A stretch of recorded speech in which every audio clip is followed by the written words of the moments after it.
Today's episode is brought to you by elitefts.com. Founded in 1998 with the primary aim to live, learn, and pass on. Please help Elite FTS support this mission by smashing the like button, leaving a comment, sharing with a friend, and thinking of us for your training needs.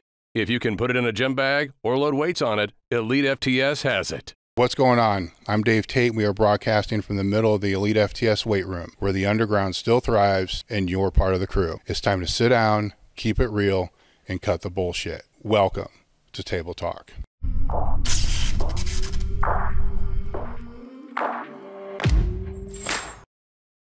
America Health is a premium telehealth platform specializing in hormone optimization and preventative medicine. Are you looking to optimize your health in and out of the gym, improve recovery, sex drive, and quality of life? Have you tried speaking to your health professional about this and have gotten the cold shoulder, stereotyped, or just told it's part of getting older? You just go to americahealth.com/table talk, and you can create your own lab, or you can take labs that we've had set up for them, which are based upon the same labs that I've been doing over the last 15 years. Or you can use their guided optimization. With this, they'll put you in touch with a patient care coordinator, which is actually pretty cool because you get to sit down and speak to somebody that can understand what you're looking for from hormone optimization and the preventative medicine standpoint. After that conversation, they'll determine which labs that you should and which tests you should have done, and then from there, get the labs done. They'll review those labs with you and put you in touch with one of their hormone optimization specialists that can determine which supplementation that you should use over the counter or prescription. americahealth.com/table talk. The discount code is Table Talk. Today's episode is brought to you by Element, a tasty electrolyte drink mix with everything that you need and nothing that you don't. In other words, no sugar, no artificial coloring, no artificial ingredients, no gluten, no fillers, and no BS. With Element, I love the watermelon. The watermelon tastes freaking awesome. I drink one pack every day, no matter what. People that train out here, it's sitting out here for them all the time. The boxes don't last very long. Right now, Element is offering Table Talk listeners a free sample pack with any purchase. That's 8 single-serving packages free with any Element order. Get yours at drinkelement.com/table talk. The deal is only available through the link in the description. The other thing is, if you don't like it, you can just give it away to a salty friend, and Element will give you a 100% refund. No risk, money back guarantee. Head over to drinkelement.com/table talk. And first time I opened the Instagram in 4 days, and all I see is you guys like dancing in a circle, right? So at first I'm like, well, something good probably happened, right? So then that's when then I said, okay, I'm not looking anymore. Yeah. Done, because that way we can talk about it. You can kind of tell me what it was like, what was going on. But congratulations to you. Thank you. Congratulations to you as well. Thank you. And what happened? Well, just before Samson tells you what happened, we that video has like 280,000 views. I'm sorry, man. If I spit in your face, I'm sorry. That's fucked up. That's probably got more videos than his routine, right? I said to Paul, I think that's the video of the entire video. God. The social media, right? Yeah. Wow. So it's got like 20. It's got more likes than anything I've ever put out on my channel. 22,000 likes or something like that, and 300,000. It's just crazy. Oh, it's gonna be a meme. There's gonna be like Bugs Bunny music to it or something. Well, just a backstory. The backstory of that is when he took 6th at the Olympia, which was unexpected. We knew he was going to be in the top 10, but we didn't know how well. And then when he took 6th, it was like we were crazy. So when he walked out after prejudging, I grabbed him and we started jumping up and down in a circle. And then when I saw him come off the stage, I'm like, I'm doing that on the stage. So anyway, Samson, why don't you tell him how your weekend went? Oh, man, it was amazing, man. I mean, we flew in quite early this week. And you know what?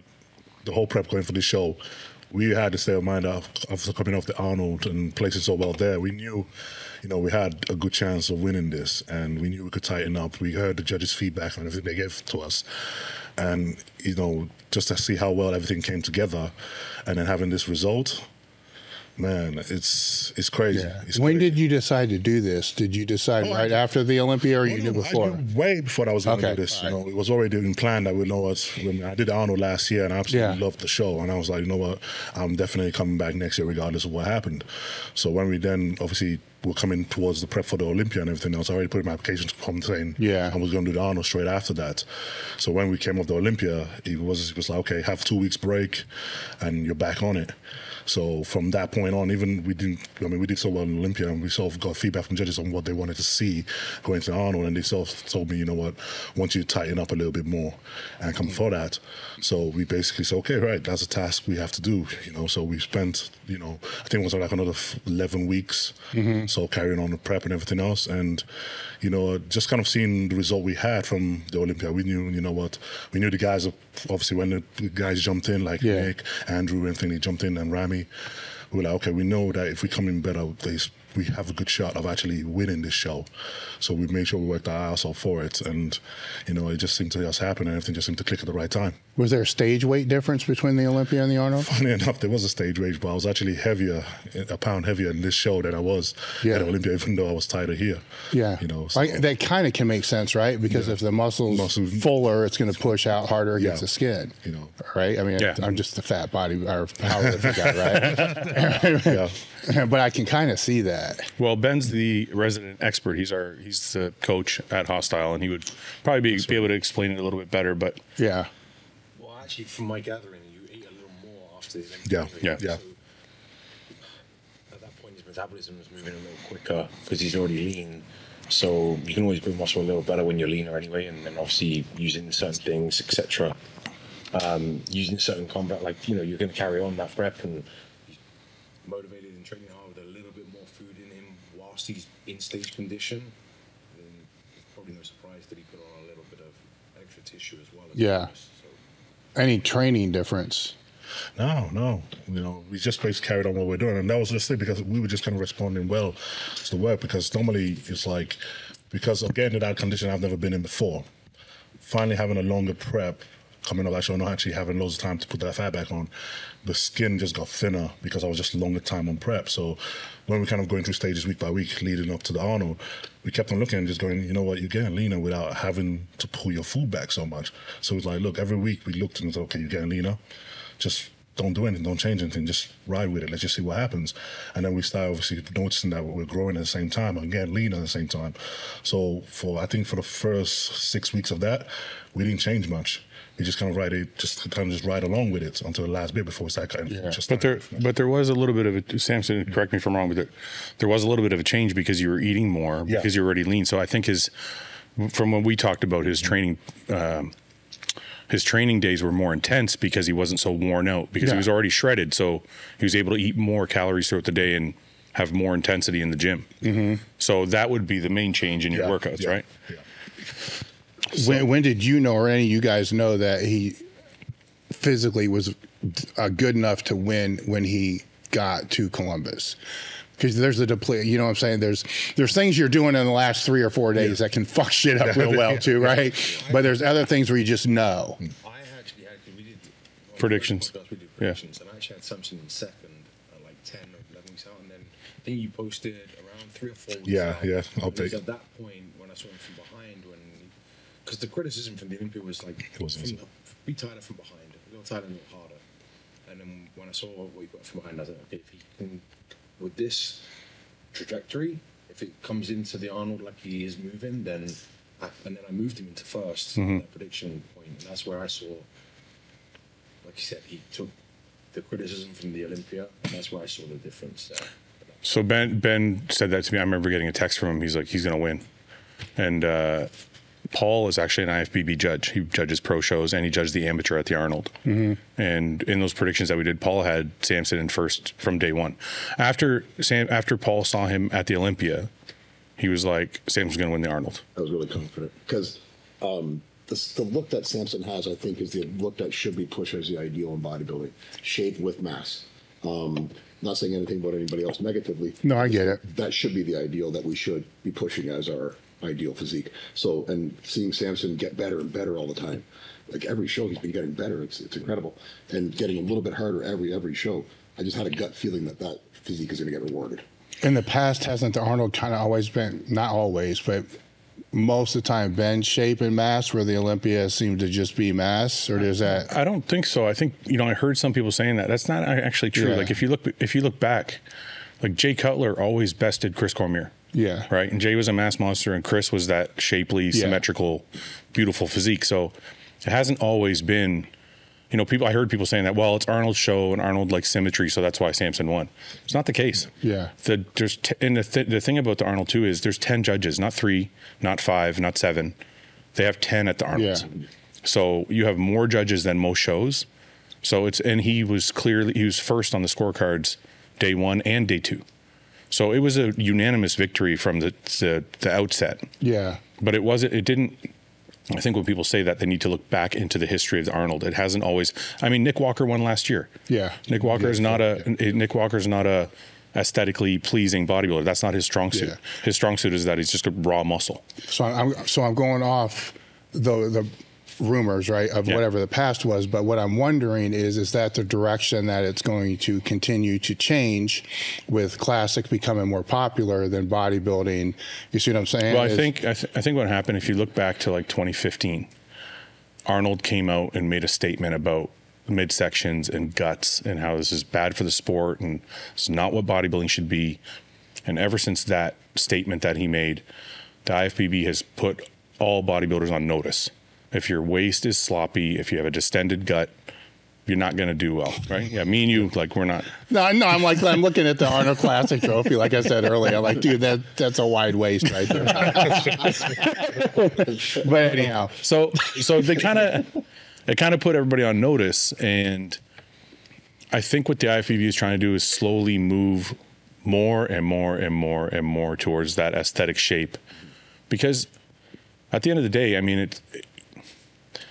you want people to want to look like these guys. yeah. Right? Like when people see, if I ask people, He's still got a fuck ton of no, mass, but you know listen, what I'm saying? but I've tried this experiment, Yeah, Dave. yeah. I actually went into the audience and I've asked people on Instagram and random people, who is your favorite guy? Well, it's Samson. That's the guy I want to look like the most. That's what that's the most basic thing you need to ask, is who do you want to look like the most? Yeah. So I think that's kind of the direction they're pushing, right? I think that's what Arnold did, right, back in the day, and then when he started doing films, especially in the likes of me, were watching them as like an 8, 9-year-old kid. I was like, oh, I want to look like that. It didn't really have anything to do with anything else other than the visual of I want to get to there at that point. So I think having that now as the standard, like you say, you have physiques that, as bodybuilders, as coaches, as guys that just go to the gym, we can appreciate the amount of muscle that's there. Oh yeah. But sometimes it's not in the right Shape mentioned Then we shape. go, oh, that looks like a cartoon character. That looks like the superhero, and then that one looks like one of the villains. Yeah. The villain's normally a little more like just monstrous muscle everywhere, and then the superhero is normally the tiny. The aesthetic, yeah. Right. See, like, the thing is, they say, well, Arnold wants aesthetics. It's not. It's the IFBB wants aesthetics. That was going to be my next question. Is does anybody really give a fuck what Arnold thinks?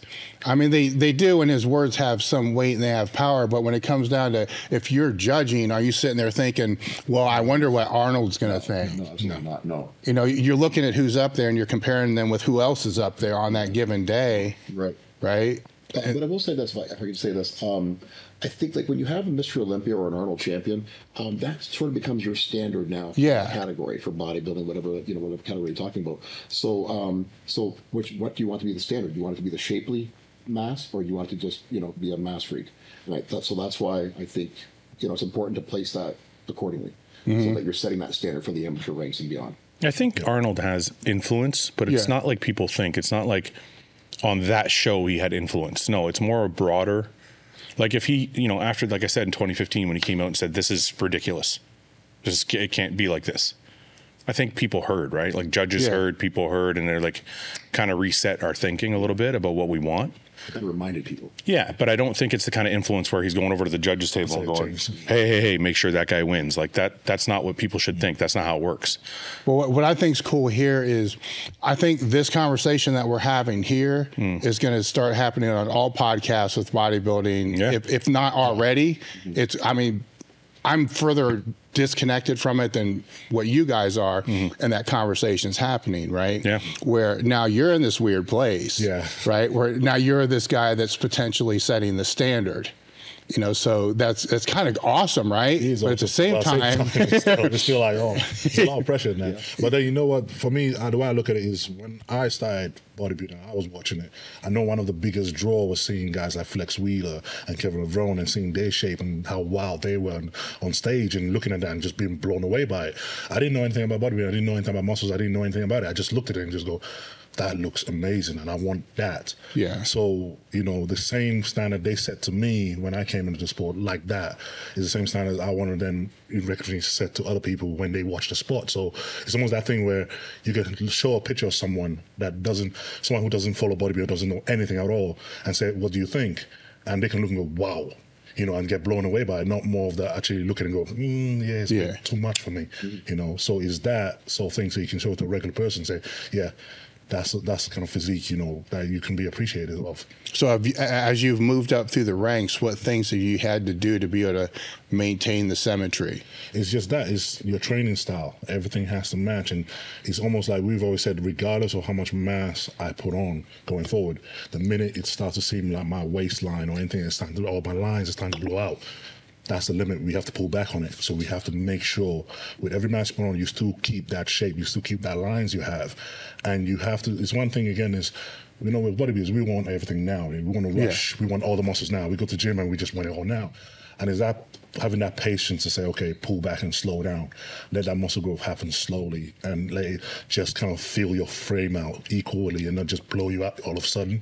So it's having that appreciation of that and being patient enough to understand that you don't want it just all happen. Yeah, but it's one thing to say it, and it's another thing to really do it. Right? Well, that's, you know, I think that's why, you know, it comes around the circle around you. You know, you can see they're very impatient. Like, no, I don't want to hear that. I just want to. But having the right people around you to sort of really restrain and tell you, you know, you gotta listen. You have to. I mean, that's one thing that, you know, I've had that appreciation of is the ability to just not just be so bold-headed, but to actually listen to feedback. Because it's something that, you know, bodybuilders, we can sometimes struggle with is actually not just criticism. You know, when someone gives you feedback, it's not always a criticism. Sometimes you have to maybe, you know, when a few people say the same things, you have to stop and say. But you also have growth phases too. Like, this doesn't work like most people think. Like, I mean, it's like, boom. When you're in a growth phase, it's how how you're like, no, man, I want to just like pull back a little bit. When you're growing like crazy, it's like, you know, fuck you to the coach. I'm going to keep going. But so how do you navigate that balance? I mean, it's the same thing where when you hit a new plateau, you raise to a new plateau, it's like, okay, you have a look, stop and have a look at it and going, okay, right, is majority of the muscles I'm putting on, is it going in the right places? Yeah. Okay, is it going in the right place? Am I still holding a decent shape to that? Or is this now starting to look a bit, okay, it's a bit too much in the wrong place, so it doesn't look right? So it's that point of knowing that and saying, okay, this is about it, or pulling back from that. Yeah. You know? That's not normal, though. No, that's what I was going to say. It can't be normal. It's very rare, and it's what you want as a coach. That's what I want. Yeah. When I'm dealing with a lot of athletes, they're like I was 10, 15 years ago, like we were talking about, probably you're talking about. Yeah.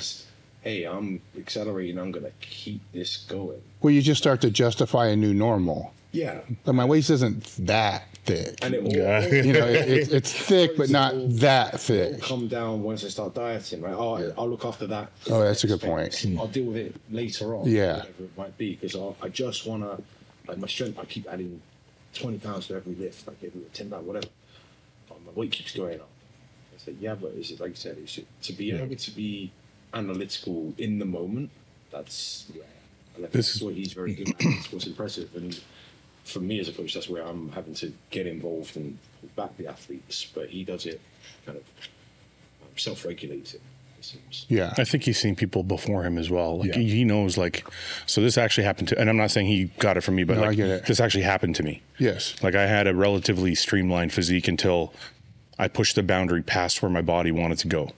And then it threw off everything. My waist got too thick and shit didn't look right no more. Well, I don't think anybody intends to end up looking like shit. You know what I'm saying? I think everybody has the right intention, but at some point, say you made a mistake, he didn't. I'm trying to figure out how. No, but this is what I'm saying. So, so what Ben said was, one of the things I know for sure, my waist would get bigger in the off season because of all the food you're eating. Yeah. And I would always be like, it'll come, because it would always come back during your prep. But then one year it didn't come back. So like you expect it to come back, but then eventually you start building thicker obliques and that shit. Your stomach might get flat, but your obliques are now built. So now you've got this thicker, you got a wider waist than you had the previous year. So it kind of creeps up on you that way because you expect it to keep coming back every time you prep, and then one time it doesn't. But what I think what he's learned is from watching people before him is, I can't let this shit get out of hand in the off season in case it doesn't come back. So even if you see him in his peak off season, his waist still looks in check. But what you said there was almost contradictory, you know, where you said there'd be times where I forced past where my body didn't want to go. I'm like, don't we live in that space? No, but no. But that's not. What I mean, it's easy to be in that. I have to be uncomfortable. I'm trying to get stronger. I'm trying to get bigger. Yeah. No, that's not how He's trying to push past. I don't think that's what he meant, but I get what you're saying. saying. I meant it more like this. Every single bodybuilder, and we've seen them all, has a limit to where their body looks good, and then they go past that point. So like, take for example Kai Green. He probably looked best around 250. He pushed to 260. Now all of a sudden you got a thicker waistline, belly's a little bit distended, throws off your look. So it's like he should have known the previous year, hey, my waist is getting a little bit thicker. And this is what Samson's talking about is you can tell if my waist doesn't come back to where it was, I'm not going to keep going, which is what most bodybuilders would do. Because what happens to most bodybuilders is once your waist starts going a little bit, you're like, fuck, you know what? Maybe I got to make my chest and shoulders bigger. So then you, instead of trying to bring your waist back, you try and make everything else bigger. Yeah. And then your waist just keeps growing. And now everything's bigger, but everything looks like shit. Right? That's what I mean. The first, I say 10 years where you were getting bigger, every 10 pounds you put on, it looked better. Yeah. Every 10 pounds, oh, that's a better look. 10 more pounds, that's a better look. Yeah, but what I'm saying is there was a year where it started to go. And instead of me saying, oh shit, you know what, my limit is 240, I said, well, maybe if I get to 250 with a bigger chest and shoulders, my stomach will look better. And I did get a bigger chest and shoulders, but in trying to get to that 250, my waist also got bigger. Because once it starts to go, if you keep lifting the way you're lifting and eating the way you're going, it's just going to keep on. Yeah. Right? So I think Samson's had the benefit of seeing all the guys from 2000 to 2015 that were amazing bodybuilders that eventually went over the hump and went too far. Yeah. So not only Samson, a lot of the guys nowadays, they're doing vacuums in the off season.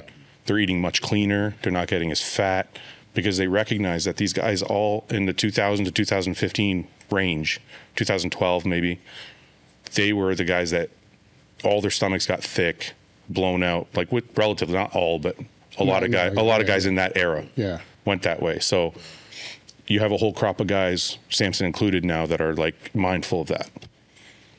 Because there's a branding aspect with the sport as well, right? Because when you turn pro, you don't get a salary. No, actually, it costs you money, right? So it probably costs more money. So you have this whole branding aspect that I think more people in the space are getting used to, trying to figure it out, which I guess can be frustrating too, because you got influencers that are making way more money, but it's a whole different thing where now that you actually won something that has a value, that you made a decent paycheck. Yeah. You don't have to worry as, well, maybe you do, maybe I'm wrong. You don't have to worry as much about that back end branding right now to be able to coast. So I guess where I'm going with this, I think a lot of people stay too lean, too long, and they train for Instagram. Yeah. All right, and that's a good and bad thing, right? But if you're a pro bodybuilder and this is how you're making your living, you're going to have to keep the brand out there. You can't pull back a little bit and just kind of rest and recover because it has to be out there all the time. Yeah. Now, if you get a good payday, then you don't have to worry.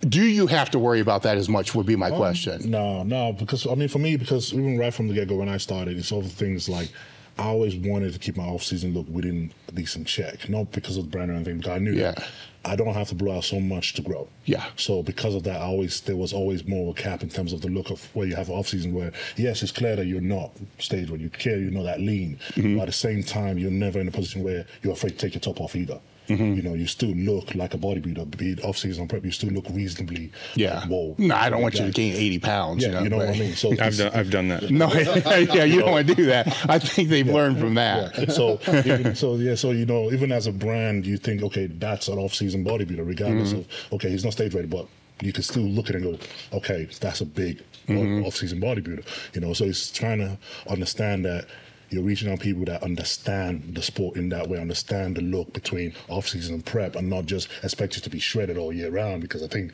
that in itself is where, you know, getting caught up in that mix is what leads to the idea of being actually dangerous, and you're trying to feed that even more, and you don't really progress when you do that. So that was something that was always weird to me too, because as somebody that has a company, and not the bodybuilding space, but a strength and conditioning space, to me what would be more marketable wouldn't be what you look like on stage. It would actually be what you look like about 15 pounds heavier. Big jacked fucker, you know, just gray t-shirt, going back like old school person that would just fuck you up walking down the street. You know? But I think, sorry, Samson, I think Samson's right about one thing. Instead of, I think what a lot of people do is try and follow the trend of social media. Like, oh, they like shredded people, I better stay shredded all the time. But do they? You see what I'm saying? I don't know. Well, I think a lot of people do, but I think what Samson made a good point about is it's education. It's like, hey, you know what? I know you like the shredded guys, but if you want to look like me and you want to put on 10 pounds of muscle in a year, this is what we got to do. So we're not always going to be shredded. So Samson does so much social media work, like through his stories and through YouTubes, that people understand in the bodybuilding space, they're starting to, that, hey, you know what? These guys get a little chubby when they have to put on that muscle. So he doesn't have to stay shredded all year round. He can do what he has to do, right? You are right. I'm not going to name names, but I know that he doesn't compete anymore, but he's a pro, but he's more like an Instagram. He lives in that space. And he's got a wicked physique. He's done films and a bunch of stuff. When you get ready for a show, he would basically spend 3 or 4 weeks just doing photo shoots. Different outfits, different hats, different hairstyles. And he would catalog all of them. And then for the rest of the year, would just drip feed them out. So you never saw him off season. You never saw him feel fat. He was always in shape. Yeah. And I think that's the dangerous part of the social media image. So I personally would think, I've been in business for 25 years. That's shitty branding. Because you want to tell a story. You know, so if it's your YouTube, they're going to see this win. You're going to talk about this win. Then they're going to see you kind of float into the off season. Maybe you get a little deconditioned for a little while because you're taking a break. Then that's one phase. But Dave, that's our entire branding. Like when you talk about Hosstile, that's the entire brand. We don't fuck around. Like this is. When I'm on I'm on the podcast, on the Real Bodybuilding podcast, or when Samson's on his YouTube, or when these guys are doing stories, we don't fucking lie. We're like, look, I love to eat. I love to get fat. This is what I'm doing. This is how I got strong. This is how I got big. This is how I got shredded. Like this is, I think, what's attracting people to the brand. I think so. I strongly believe so, because there's always a to be continued.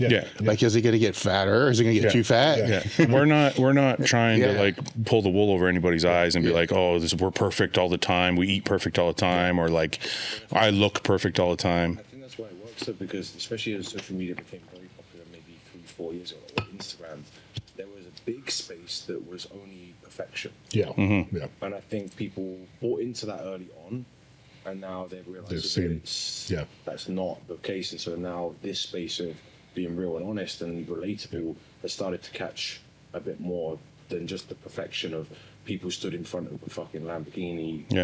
I think. Go ahead, Sam. Sorry. I think that's the rented Lamborghini. Exactly. And I think this is the approach, because for me, it's always been the realness of it. You know, like before I joined Hosstile, I was kind of coming up. You know, I was always showing, okay, look, I was working a full-time job in construction. I was leaving my work, getting changed late night. I had exhausted, then going to the gym to train. And people that follow me through the years have seen the progress of me doing that, then getting signed to Hosstile and seeing how my lifestyle was changing. They followed it like a story. And I've always kind of take pride in showing you, look, this is exactly how it is. I'm not going to show you something that I'm not going to show you me driving a car that was in mine, or me standing in front of this great big house, which is not mine, and try to act to see I'm better. Now I'm going to show you the real grittiness of what is actually happening right now. And when things change, you can see how it changed. It wasn't this case that you just popped up and go, oh, he had it all, everything was great, that's it. So you can follow it like a story and go back to it and say, oh, I remember when you did this, I remember when you were here, I remember when you were struggling here, and I saw how you got here. And they can track it all, because I know even in my time, when I was looking at, coming up looking at pro bodybuilders, all I saw was when, all you see is their high life, and, day in a life, they go for a massage, they go for a therapy, everything is almost like you only see the good side of it. And you kind of fall in delusion of, especially with social media, thinking everything must be good for everybody else, but my life is crap, so what's wrong with me? But being able to see the realness of it, people say, yeah, you know what, there is bad days. You're not motivated every day when you go to the gym. You just have to be disciplined, but it's not about, oh yeah, today I'm going to kill it every single day. It doesn't work like that in the real world. No. And showing the real part of it and going, yeah, today it sucks, but guess what? I still got to go to the gym anyway.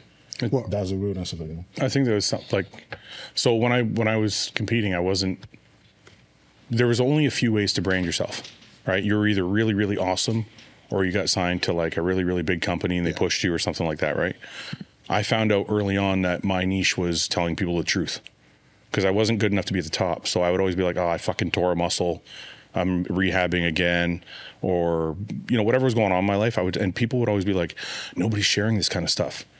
So that was my brand from the very beginning. I'm like, you know what? This is the only way I can get through to people, is to actually say, you know what? I'm not the elite, but you're going to see all the shit that happens when you're trying to get there.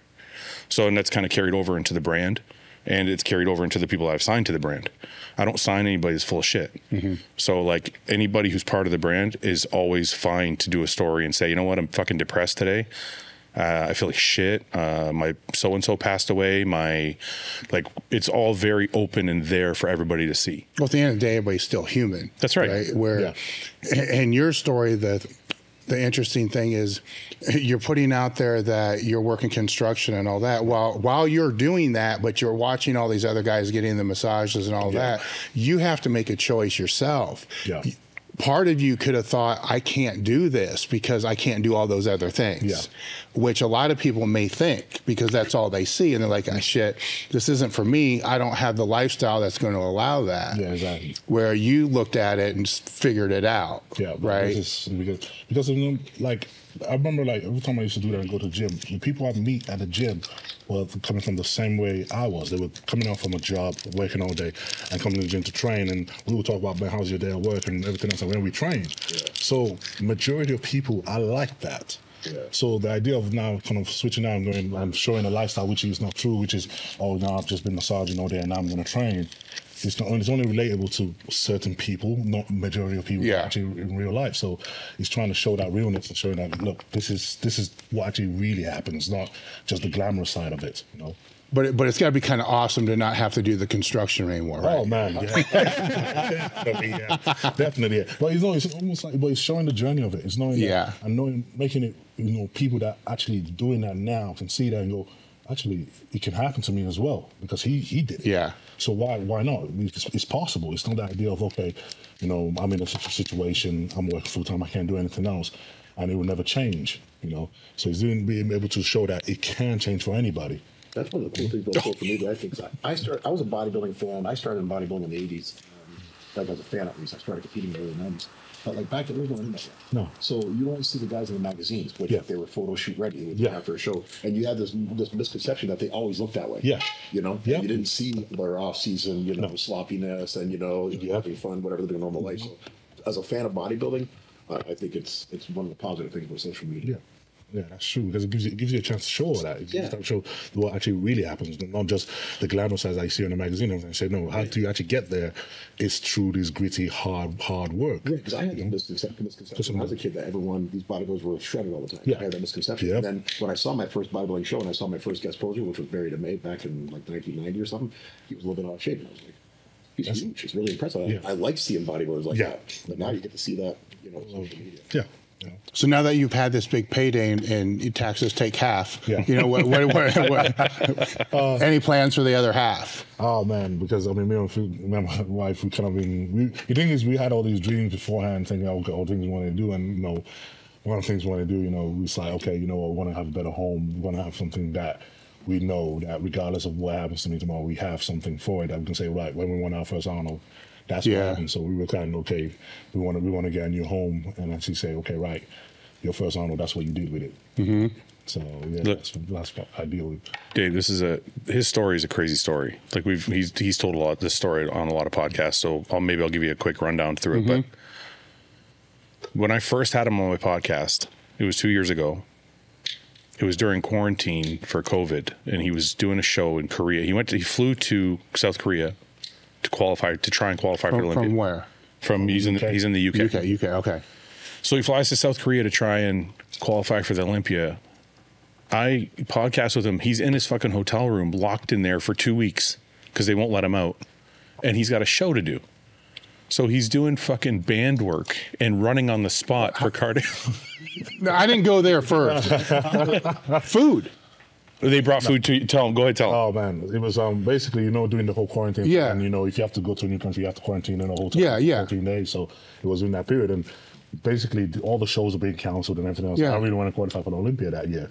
So I was like, you know what, the only show UK, we weren't allowed to fly to the States. The only show we could fly to was the one in South Korea. So I kind of called them up and said, look, I want to do your show. What's the requirements? And they go, if you're coming for UK, you're going to have to quarantine in a hotel for 14 days. Yeah. And at the time, I sort of thought about it thinking, okay, it's probably like, you know, a beautiful hotel, got the hotel gym, you know, no big thing. I'd probably call in, take out, and sort of have those meals prepared and everything else. And first, I thought it was going to be like that, you know. And when I kind of spoke to the promoters time, it was no. When you get there, we can't greet you. We can't give you anything. You're literally in your room for 14 days. You're not allowed to leave that. You can't go to the gym. You can't do. That's it. You're so they're sending you like a peanut butter sandwich every couple hours. No, you don't get that. Really? You don't get that. Basically, you're not even allowed to. You don't have meals. They bring you like, you know, the kind of meals you have in the airplane. Yeah. They bring you that 3 times a day. Your last 2 weeks. Yeah. And at the time he's 280 fucking pounds. You know, he's trying to. All right. So how'd this go? So basically, you know, they told me about it and they said this is the situation, and I kind of thought about it. Go, okay, this isn't possible. It's not going to be 2 weeks after. I'm sure you're not going to. Okay. And then, 2 weeks out, you're pretty much in shape and everything else. So you got to maintain that for 2 weeks. You know what? I was hungry, man. I really wanted to do a show. I really wanted to qualify for the Olympia. So, you know, I speak to my wife and we said, you know what? Is it actually possible? Can it be done? And I was like, hell, if anybody's going to do it, I'm going to freaking do it. You know, I was like, yeah, let's do it. So we said, okay, forget packing any clothes and anything. Like, you don't need all that. You just need enough food to last you for 2 weeks. Yeah. So we took all our chicken breasts, all that thing, froze it up overnight, like literally have it frozen. Stuffed my bag with as much frozen food as we can. Went there, literally as soon as I got there, got guys that hazmat suits, put you in a van, put you in a truck, take you there, put you in the room, shut the door. It's okay, see you in 2 weeks' time. So I was in there, obviously, living off of this. And every morning, they obviously drop your meals 3 times a day. Look at the meals, and you just look at it and just go, yeah, straight in the bed, can't eat none of that. And, you know, wake up in the morning, first thing, do cardio, I'll be running on the spot. He was posting stories on his Instagram. You can't leave the room either, so you're like running in your... He's posting stories just running on the spot. And I'm watching this going, what the fuck is this guy doing? Yeah, so run on the spot and then use band work, anything, handstand, push-ups, anything just to keep that shape going and everything else. So did that, you know, I mean, that's when we first started talking and everything. So did that for 2 weeks straight. And, you know, it was definitely an eye-opener and everything else. And it was something that it was kind of a shock to be able to do that. And then I remember after the 2 weeks, on the 14th day, they said, oh, by the way, we got bad news. The show's been canceled. Yeah. So, you know, and, you know, at the time, I remember at the time, I was working construction at the time, and I wasn't allowed to travel overseas at that time. No, I wasn't allowed to travel, but they frowned upon it because it was all the, you know, corona. They really didn't want anybody sort of risking anything. So I couldn't even tell my job that I was going there. So we kept it quiet. So when I was there and I was, you know, putting everything on the line just for this, they found out and I got fired. Wait a minute. Yeah. I didn't know this part of the story. Oh, he did. Okay, wait. You did a really bad job of keeping it a secret because he was posting on Instagram every day. I didn't. For the first 7 days, we left the. Oh, you didn't post it until after. Nobody knew. Okay. And then after 7 days, the promoters were basically trying to promote the show, and they said I was coming to do the show, and nobody believed them. They were like, He's not here. He has quarantine. Where is it? Yeah. So the promoters basically asked me that, look, can you just release a video just saying, look, I'm in South Korea, I'm in the hotel room. Just so that somebody will come. Yeah. So I did that post and I sent it to the promoter and said, look, just don't tag me in it. Just keep it to yourself because I'm really trying to keep this on low key. So did that, and everybody saw it, and everybody shared it. And I was like, okay, see how this goes. And then he found out about it, and then he interviewed me, and then he went over you. Even then, I didn't want to put it on my social. I mean, it was on YouTube, but somebody obviously at work went to Google it, and it popped up, and they found out about it going, hey, what's this? And they weren't happy about it. So it was almost like you were putting everything on the line just for this one. But then the show never happened. The show never happened at first, you know. The show never happened at first. No. So they canceled it first. Yeah, but then they put it back on. Then they put it back on. And then they the same day, though? No, 2 weeks later. Fuck! So they had to stay there. They had to stay there. So basically, because after the first 2 weeks, they said, okay, because after quarantine, you can have to out to the public. And they said, look, Sam, you can either go home now and like call it a day. Nice try, but we can promote the show. We're going to postpone the show for another 2 weeks, or you could choose to come out to another hotel and go to a proper gym and eat properly, and stay here for another 2 weeks. And at the time, I was kind of like, I've just gone through this. And obviously, when they just told you that, oh, by the way, we postpone the show because it could cancel, they're not even guaranteeing you that it will be on after another 2 weeks. Yeah. They just said, well, you can stay for another 2 weeks between. We can put it on then if you're willing to stay. So it's almost like, okay, I've already made a loss. I've already been here this long. So, and you're not guaranteed that you're going to have another 2 weeks. So what do? Do you just say, call it in, call it quits? Or do you say, oh, sorry, I'm already here? Me, I would have stayed. So there we go. So that's basically what happened. At the time, I was like, okay, I'm already here. Yeah. At least this time I'm known. You have a little more freedom, a lot more freedom and everything else. So I stayed for another 2 weeks and then did the show and came second. So, but it was definitely one of those experiences that really, pretty much changed my life. Yeah. But sorry, this is a sidebar question. Was that the place where, was it the gyms that you couldn't wear your shoes in the gym? Yeah. Or was it just in the locker room? It was in the locker room. So you couldn't wear your shoes in the locker room? And even though the locker room was like wet floors and everything else. So, so you go to the locker room and you got to take your shoes off before you walk in. But then the floors are all wet and shit from the showers. Because everything makes so much sense. I remembered from hearing that. I was like, that's fucked up. Yeah. So what happened after that show then? What was your next thing? So basically we did that. We kind of did that show and came second, and then we flew back to the UK and everything else. And then I think by that time they was kind of bringing out the COVID measures and everything a bit down a bit. And then we had a show in Spain. Did that place fourth, and that was basically my 2020 year was basically that point. And I remember even at that point I was kind of like really disappointed because I really wanted to qualify for Olympia that year, and everything just seemed like. The only thing I went to plan was basically me meeting Fouad. Everything that year felt like it fell apart, you know. That was everything. Like because I didn't know Samson. When I saw him posting like this running on the spot shit in the hotel room, I was like, I got to talk to this guy. So I got on the podcast. That was the first time we actually spoke for my podcast is usually like an hour long. And all I got from that podcast was this guy doesn't care about anything except qualifying for the Olympia. That was like his entire purpose for living that year. And he was just shy like this much.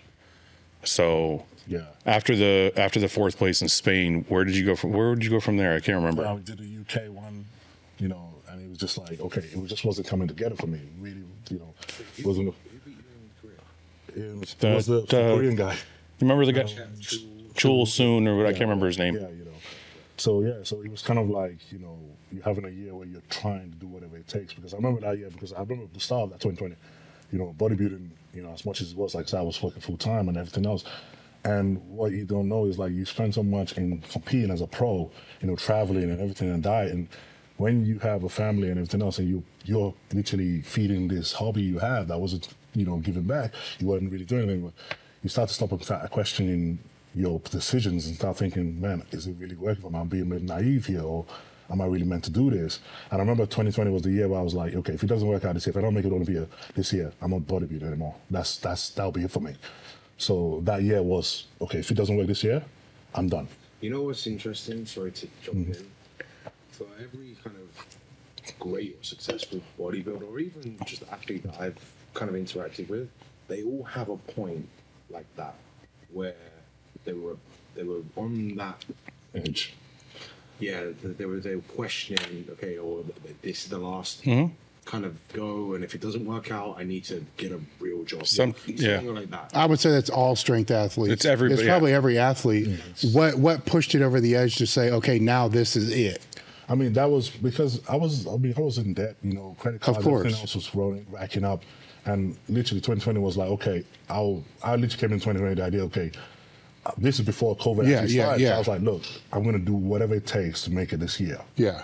If by the end of this year I haven't stand on the Olympia stage, I'm done with bodybuilding because it's just not for me. So when we kind of started, I remember we started prepping for a show in April. I mean, the show was in April, so we started prepping at the beginning of the year, and then COVID hit. Yeah. And I was kind of like, damn, okay, what do you do now? I mean, I didn't know how long it was going to last. I thought it was, you know, just like most people thought, oh, probably be a couple of weeks, everything will go back to normal. But you've already made a deal with yourself that this is the year you're doing everything you have. Yeah. So, and then when it happened, I was like, okay, I'm not going to stop. I'm just going to keep going. Yeah. And then weeks and months and months, and I was on prep for almost 6 months before I even got the chance to go to South Korea. So every show that I was pretty much like 2 weeks away from, it gets cancelled. And it's like, okay, now you're going on 6 weeks. So I carried on prepping anyway. And then you get close enough and it go cancelled, and you go, oh, now you're going on 10 weeks, okay. And then it just felt like it carried on like that all year. And then finally, when obviously the opportunity came to South Korea, I'm like, well, hell, this one has to work. So it was kind of like. And that was second, though, right? Yeah. So did you qualify? Excuse my ignorance, but did you qualify that year? So what made you stay? Basically, because you see what I'm saying, you didn't do what you wanted to do. Because basically, at the end of 2020, you know, I was like, damn, okay, what do you do now? Yeah. I mean, the one great saving grace was like, at least, because I remember when he saw Simon to his company, he gave me a chance to say, okay, right now bodybuilding can pay for itself. Okay. So that was the one changing point where, yeah, I lost my job, but now bodybuilding can pay for itself. So it was okay. But that's still not putting you over, right? It's just breaking even. I get it. So it was kind of the choice, okay, what do you do now? And I remember he calling me after my last show, and he's saying, look, you got everything, man. You got what it takes. You just need somebody to coach you through this or someone to help you out. So we kind of said, okay, right. And he introduced me to John. And at the time, and you know, he was like, look, I think he can really help you out. You know, just give it one more chance to kind of go through that. Sorry if you don't mind. So at the time, Mel, his wife, is his biggest support system. Yeah. And she has a background in nutrition. Mm-hmm. So they were working together, and she was working with him. And I'm seeing the shows go by, right? It was like I had been watching him for like a year. He did like, I think, even before the COVID year, I think I remember seeing him and seemed like this guy's got a lot of potential, right? And then when we got to know each other, he's like, well, you know, my wife coaches me, whatever. And it's not a matter of her not knowing enough. I'm like, a wife can't coach her husband. No, I get it. It's just not going to work. Yeah. So after, I forget what show it was that he did, I pulled him aside and said, hey, I think it's a good idea if you get some separation and get somebody that, you know, has coached somebody your size and your caliber. And I said, and he said, well, who do you think? And I said, we listed a few coaches that I thought would be beneficial, but, you know, I love John. I thought he was extremely smart. And I'm like, this is probably going to be a good fit for you. So then John went with him, and John saw the potential like right away. Yeah. So then. Yeah, and then obviously John kind of spoke to me, and I remember speaking to John at the end of 2020, and he's saying, man, kid, you got really good potential. He goes, look, trust me, spend a year with me, and you will be at Olympia come 2020, or 2021, you know. And at the time, we kind of like, okay. And he basically said, look, let's have an off season. Let's just get you growing a bit. Let's, you know, bring your back up, do all those things with it. So, you know, we kind of sat down and like, oh, okay. And at that point, my confidence was really low.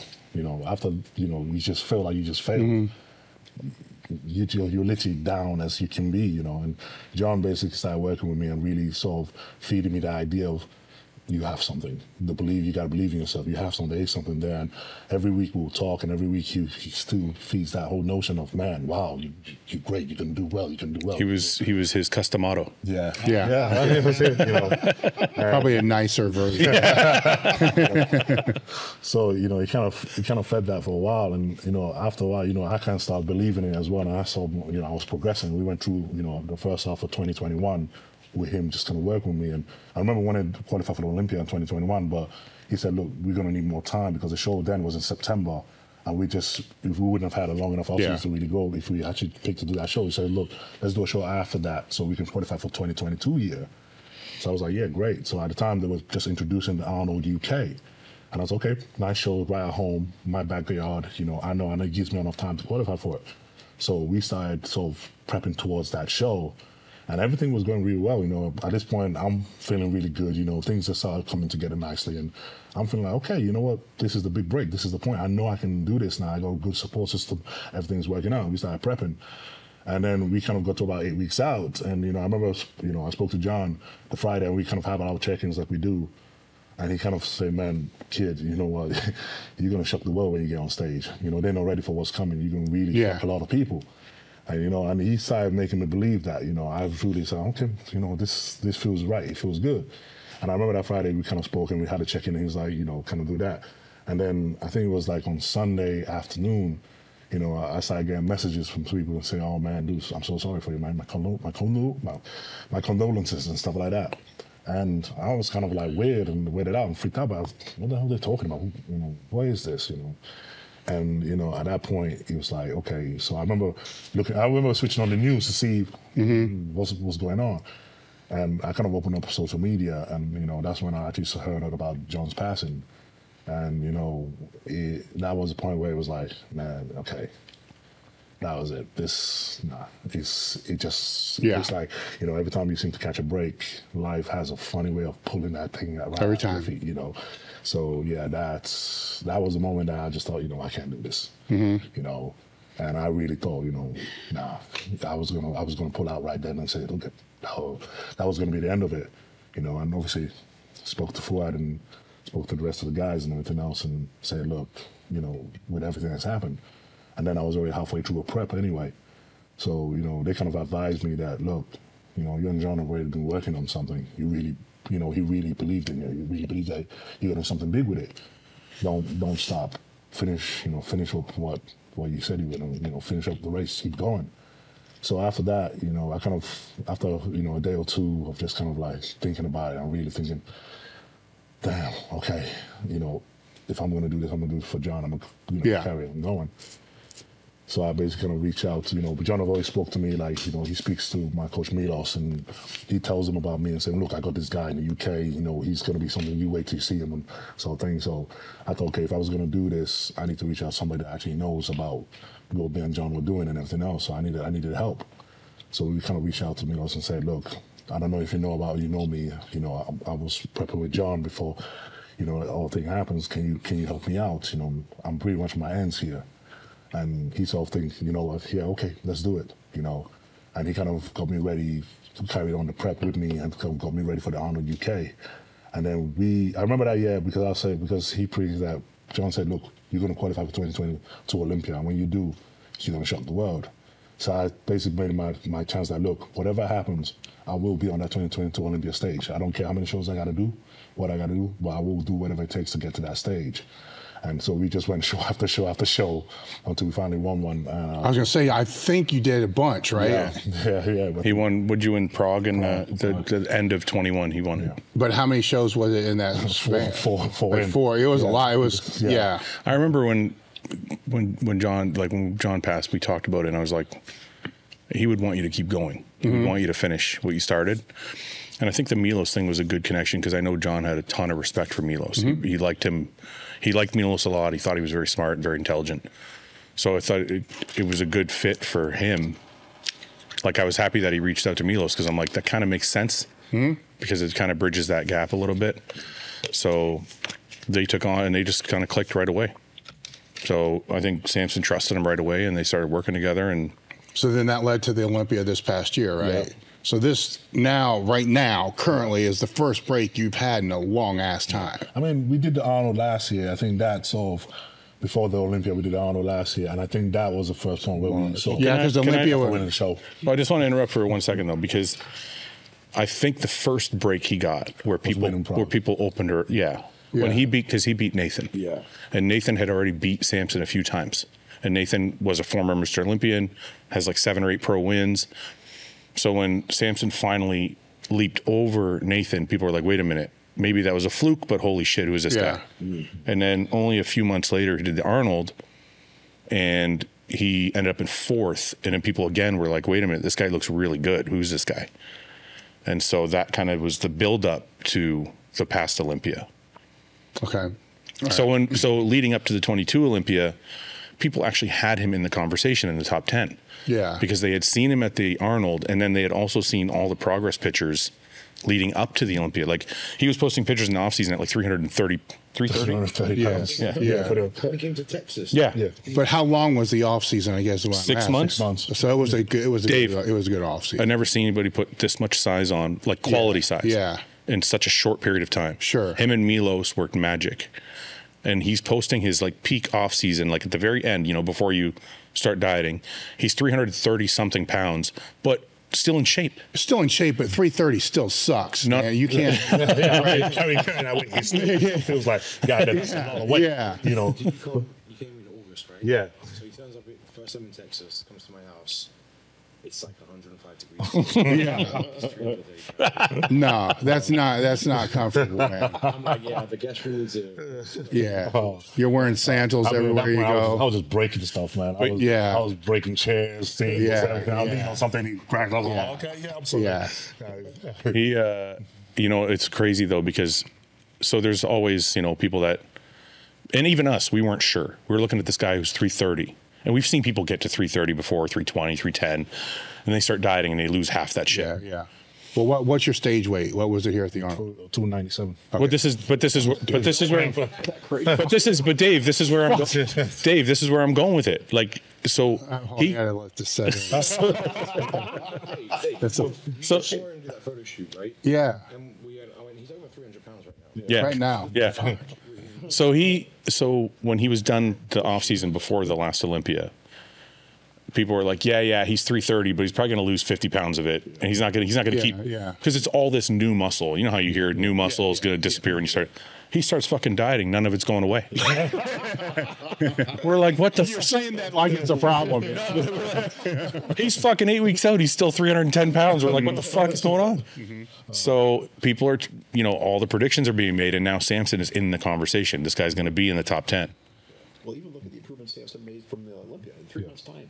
Yeah. He was a lot. No, but I mean, let's not skip ahead. So the story, like, so people are like, yeah, this guy could be in the top 10. He shows up. The first call out, I'm sitting like 10 rows up. The first call out, he's standing next to Rami, who's the former Mr. Olympia, and he's making him look bad. No, I saw the live stream of that one. Yeah. That I did see. And tell him what that was like. Oh man, because that was your first like breakout. First breakout. Yeah. Because the thing is, like, we knew we were big. Yeah. Coming there. And I remember when we started coming down, and we got to a point where we're 10 weeks. And what happens is, because I got, like, you know, just like most bodies, we got bodies the small field, right? Yeah. We get a lot of size and we feel big. When it starts to come off, we're like, oh, we lost everything. So I always make sure that when we start prepping, I'm like, look, I stopped checking my weight on the scale. Look, it's all about getting lit. Tell him that he didn't check his weight once. I didn't want to know. Yeah. I was like, look, if you start honing in that, you start self-sabotaging. You don't want to get smaller now. Oh my God, I weigh 298. Yeah. So my wife goes in, she takes I know it. Like that sucks. You know. So my wife, she goes around the house, she takes all the batteries out of the scale. That's all. Oh yeah. She's like, no, we don't want to know. Because she goes, you check it, you get depressed. Don't. Yeah. So I'm like, yep, I know. So she takes it out, so we don't know. You know, I was like, oh, what are you weighing now? I was like, honestly, we're gonna have to skip that line because it's not happening. I don't want to know. I said, okay, forget it. We just go by look. So we coming down, and I'm by that point I'm wearing 4XL t-shirts. I'm coming down and we getting leaner. I'm still wearing 4XL t-shirts. They're not getting smaller. They're not getting lean. I'm thinking, this is interesting. So we came all the way down. We're like 2 weeks out from the show. And I'm looking going, and everybody in the gym going, dude, you still look just as big as you were in offices, and you still look huge. And I'm like, yeah, but you know, come on, man. But we can't really be that. And we were sort of, you know, honing in the idea of just getting in shape and I'm thinking about it. And I'm really curious. I remember kept asking, so what are you weighing? What are you weighing? And I'm like, I don't want to know. I know a bit, but I don't want to know. So then when we obviously flew out to, because even when we were going, because I always check my weight, the only time we'll check my weight is a week out from the show. Yeah. We check it once, and even then, I don't want to know. So what happens is, I'll close my eyes and I'll stand on scale. My wife will actually take a picture of it. No, we'll take a video of it, or she'll take a picture of it. Even Arnold was the same thing. My wife takes a video of it, and she doesn't tell me until after the show. And I'm like, I don't want to know, I don't care. Just do it and let me know later. So she takes a video of him, or takes a video of the whole process. And I'm like, okay, cool. So we went out to Vegas, and you know, she obviously whispers this to Milos, like, you ain't gonna believe this. He's still 300. He's still 300 pounds. Because she's like, he's 296. Middle's like, don't tell anybody. Yeah. You freaking don't tell anybody. Yeah. Because as soon as nobody they lose it. Yeah. So so we kind of made that. And I remember we kind of went for the athletes checking. And obviously you go out, you pick out your number to see what number you're going to be on the show. And obviously we've got 30 guys, one of the biggest Olympiads we've had in a long time. So we're picking out numbers, and I'm picking out number 29. And there's 30 guys in the show, and Mr. Olympia always comes out last. So I'm looking going, if I'm 29, it means I'm second to the last guy. The next guy is Mr. Olympia, is Rami. So I'm standing there, I'm going, holy shit, I'm standing next to him the minute we walk out. Yeah. So at this point, obviously, at one point I'm like, holy crap. First Olympia, you doing that. What the hell are you doing about it? At the same time, I'm sort of excited, going, well, they're not going to miss you now, are you? Yeah. If next thing you're not something.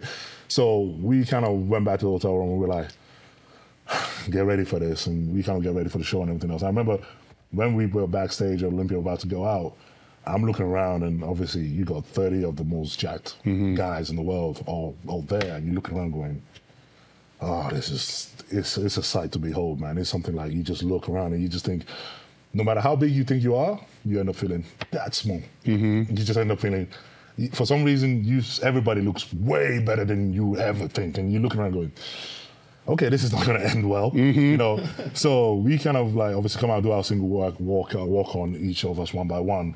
And what happens is obviously you're backstage, you got the screen so you can see everybody go before you do. And I'm watching everybody go one by one, and Ben was backstage with me. And I think he must have saw my face kind of go, was like... I had to move it. And I was, at that point, you could tell I was just pretty much falling apart backstage. Well, tell him, too, like, really quickly, the lead up, like when he got to Vegas, Samson was a wreck. He was nervous beyond nervous. Yeah, it was. So it's lucky Ben was with him backstage because he was able to keep him like. Well, see, that's a problem too, because once they start holding water, the cortisol starts going too high. Now you got to deal with that shit too. I just go. Well, Denise, my wife, she tans them backstage. So Denise is tanning them. I'm looking over and she's tanning him, and I see this 300-pound, 6-foot monster with pure terror on his face. So it's like, honestly, I stood there like this, like. So I was over, I was like, hey man, you belong here, like, go and enjoy it. Because I know how he put, like, part of Samson on the stage is his stage presence. The way he poses, it projects confidence, and I'm like, you can't not have that right now. Like, that's one of your aces. So I was like, go and enjoy it and be confident. Like, you have to project your physique. And for me, what I saw the big difference from this weekend to last. Oh yeah, what was that? The confidence level was just, and now it's dangerous. Now he leaves. When I saw you at a meet and greet. Yeah, I was because it's different. Because you know, so different because of what?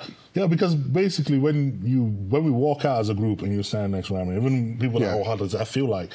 When I stood next to him, we were kind of doing the first shots and going to the first pose, and I didn't have a clue about how I was looking next to him. I just thought, okay, you know what? You probably don't feel great. You don't feel you belong here. You don't feel anything, but just do the job. Pose aggressively. Pose like you want this more than show them that you want this. Yeah. So we went through and went to the shots, and I walked back off stage. I went backstage, and I remember one of the cameramen came up to me and he goes, bro, everybody just saw you standing next to Rami, and we all just went, holy crap. And I was like, what? He goes, bro, you need to go see this. You really need to see this. You know, Dave, sorry. Yeah. I'm sitting with Jose, right? Jose Raymond, who's a judge also. Down the line is Dennis James, Chris Cormier, and I'm not sure, somebody else was sitting with them. I think it was Chad Nichols, maybe. He walks off after the comparison, and me and Jose are like, holy fuck. He's just like, he looked better than Rami. And I look down the row, and Dennis and Chris and Chad are all over there looking down back at me, and they're going. I'm like, but it's what's in his mind is what matters, though, right? Because I didn't even know that. You know? Yeah. And I was like, so obviously they didn't bring everybody on stage. So you had to actually see it before you would believe it. Even then, I didn't even really see it. Yeah, you thought they're just boosting your ego.